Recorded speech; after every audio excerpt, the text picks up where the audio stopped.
भारत ने पाकिस्तान के आतंकी अड्डों पर हमला किया, लेकिन पाकिस्तान क्या कर रहा है ये तस्वीर दिखाने के लिए मैं आपको पुंछ के बाजार में लेकर आया हूं। इस वक्त हम मौजूद हैं शर्मा ढाबा पर, जहां पर ड्रोन से हमला किया है पाकिस्तान ने। और ये दुकान देखिए, इस दुकान में कोई भी नहीं था। ये एक साधारण व्यक्ति का ढाबा था, खाने पीने की दुकान थी, और उसका क्या हाल कर दिया गया है। जगह जगह स्प्लिंटर लगे हैं। ये पुंछ के मेन बाजार की दुकान है और इस तरह से आम आदमी को परेशान करने के लिए, उसकी संपत्ति को नुकसान पहुंचाने के लिए पाकिस्तान की फौज काम कर रही है। क्योंकि भारत ने जिस तरह से उसके खिलाफ एयर अटैक्स को रोकने के लिए कैंपेन चलाया है, हमारा एयर डिफेंस सिस्टम एक्टिव हुआ है, उसके बाद रिहायशी इलाकों पर हमला करके पाकिस्तान अपनी खींच निकाल रहा है। वो दिखा रहा है कि भारतीय सेना उसकी एक नहीं चलने दी जा रही, और इन बंद पड़े बाजारों में जहां से लोग पलायन कर चुके हैं, उन बाजारों में हमला कर रहा है, प्रॉपर्टीज को डैमेज कर रहा है। ये लड़ाई आतंक के खिलाफ है, भारत की आवाम के खिलाफ नहीं है। तो फिर पाकिस्तानी सेना क्यों इसे आम आदमी के साथ अपनी लड़ाई मान रही है? लेकिन जब भारत का आम आदमी खड़ा होगा तो पाकिस्तान की सेना को रास्ता नहीं मिलेगा, क्योंकि अभी तक तो सिर्फ भारत की सेनाओं ने मोर्चा संभाला है। तभी पाकिस्तान को यह नजर नहीं आ रहा कि अब क्या करें। यह हमारी रणनीति का ही हिस्सा है कि अपने नागरिकों को सुरक्षित रखने के लिए उन्होंने इन तमाम बाजारों को बंद करवा दिया है। ये बाजार पिछले 3 दिन से यूं ही बंद है। लोग यहां से सुरक्षित ठिकानों पर जा चुके हैं। बावजूद उसके, ये जानते हुए, ये सब खबर रखते हुए, पाकिस्तान क्योंकि भारतीय सेना का कोई भी मुकाबला करने में सक्षम नहीं है, लिहाजा वो इस तरह रात के अंधेरे में उन प्रॉपर्टीज को टारगेट कर रहा है जो आम लोगों की है। बड़ा सवाल यह भी है कि इस हमले के पीछे और इस तरह के बाकी हमलों के पीछे जो जगह जगह पुंछ के रिहायशी इलाकों में किए जा रहे हैं, उसका मकसद क्या है? दरअसल पाकिस्तान ये कोशिश कर रहा है दिखाने की अपने अवाम को कि वो भी एक्टिव है। लेकिन भारतीय सेनाएं इस बॉर्डर से, एलओसी से लगातार आज सुबह 5:30 बजे से लेकर 8:30 बजे तक जिस तरह से पाकिस्तान को हैवी आर्टिलरी फायर से जवाब देती रही हैं, उससे एक बात जरूर साफ है कि आप अगर पाकिस्तान से कोई कोशिश करेंगे तो इस तरह की एक आधी दुकान ही तोड़ पाएंगे। लेकिन जब भारत की साइड से जो भी कोशिश होगी वो आपका मुंह तोड़ने लायक होगी। पुंछ के पार्षद इम्तियाज सलारिया साहब हमारे साथ हैं। सलारिया साहब, ये कब हमला हुआ और इस तरह के कितने हमले और पुंछ शहर में पिछली रात किए गए? देखिए, सबसे पहले आपके चैनल जो है एबीपी का शुक्रिया अदा करते हैं जो पुंछ में यहाँ इतने कठिन समय में यहाँ पहुंचे हैं। हम 4 दिन से सर हम सोए नहीं है। तो आज रात को थोड़ी सी शेलिंग कम हुई, तो लेकिन जब सुबह हम कोई 5:30 बजे के करीब हम उठे, इतनी भयंकर आवाज़ थी।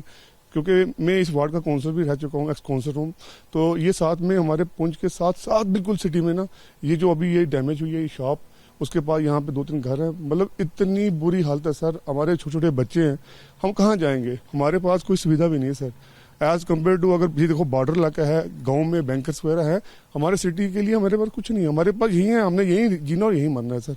हमारी देखो, हमारे पुंछ के जितने भी लोग हैं, हमारे बच्चे हैं, हमारी फैमिली, हम लास्ट जब तक हमारी सांस है हम इंडियन आर्मी के साथ चलेंगे, और जब तक हमारी सांस में सांस है हम उनके साथ चल लड़ के पाकिस्तान को मुंह तोड़ जवाब देंगे। यही हमारी कोशिश है कि जो हमारे प्रधानमंत्री श्री नरेंद्र मोदी जी हैं, हमारे गृह मंत्री श्री अमित शाह जी हैं, इनसे गुजारिश है कि इनको मुंह तोड़ जवाब, इनको नस्त नाबूद किया जाए। आपका यही हौसला है, इसीलिए तो शायद आपके रिहायशी इलाकों को टारगेट कर रही है पाकिस्तानी सेना। बिल्कुल सर, जो हमारे जितने भी हमारे ग्रेट ग्रैंड फादर्स हैं, हमारे ग्रैंड फादर हैं, फादर हमारी जितनी पुंछ की ज्यादातर 80% जो लोग हैं सब आर्मी में और पुलिस में ही हैं।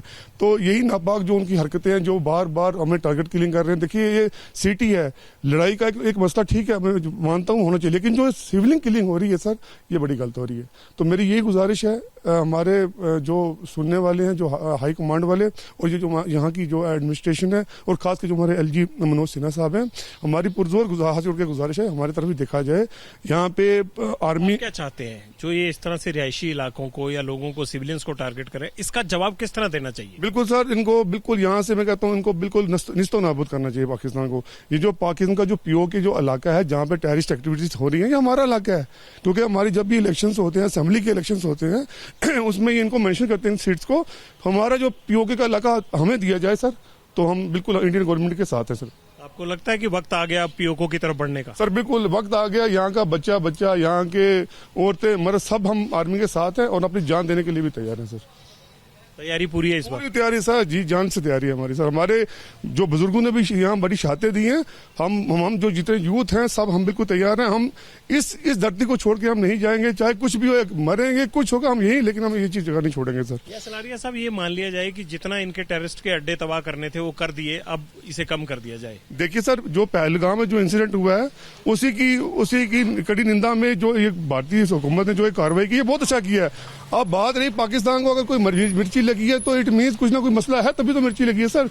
हमारा इलाका है पीओके, हमें दिया जाए। हमारी पीएम से साहब से गुजारिश है कि पीएम साहब अब वो वक्त आ चुका है, आपकी आर्मी और आपके सिविलियन हम जी जान से आपके साथ हैं, हम चलेंगे साथ, जहां चल रहे हम जाने हैं, पार सामने बॉर्डर सर, हम तैयार हैं, मरने के लिए भी तैयार हैं इंशाल्लाह, और हम शाना बिशाना आपकी गवर्नमेंट के साथ चलेंगे। बहुत बहुत शुक्रिया। ये सलारिया साहब जिस तरह से बोल रहे हैं, मुझे लगता है कि पाकिस्तानी आर्मी अगर इनकी बात सुन लेगी तो उसको पता लग जाएगा कि जब एक सिविलियन नुकसान होने के बावजूद इतने जज्बे से भरा हुआ है, तो सोचिए जब भारतीय सेना से उसका आमने सामने मुकाबला होगा तो पाकिस्तान की हालत क्या होने वाली है। और भारतीय आर्मी की और भारत की स्ट्रेंथ क्या है, यहाँ की यही पब्लिक है, हम ही उसकी स्ट्रेंथ है। For exclusive and insightful videos, subscribe to our new channel ABP Live Premium.